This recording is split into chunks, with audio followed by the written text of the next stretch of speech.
Welcome to Burlap Teaches. Enjoy the video. In this video, I will explain how to use a VPN with Chrome. A virtual private network, or VPN, encrypts your internet connection, safeguarding your online activities. When you activate a VPN, your internet traffic is routed through a secure server, effectively masking your IP address. This enhances your privacy and allows you to access content that might be restricted in your current location, all directly within your Chrome browser. To get started, you'll need to choose a reputable VPN extension from the Chrome Web Store. Prioritize extensions known for robust security features, like strong encryption and a strict no-logs policy. While free options exist, they often come with limitations such as data caps or slower speeds.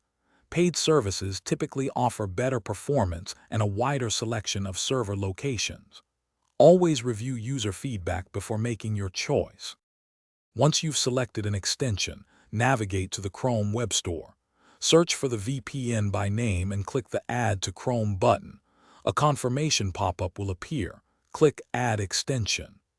After installation, the VPN icon will appear in your browser toolbar. It's a good idea to pin it for quick access. You might then need to log in or create an account to activate the service. With the extension installed, simply click its icon in your Chrome toolbar. This will open the VPN's interface, where you can choose a server location. Select your desired country or region and click Connect. The icon will usually change color or display a message indicating an active connection. Remember to disconnect the VPN when it's not needed to maintain optimal browsing speed for regular tasks. Thanks for watching. Consider subscribing if this video helped you.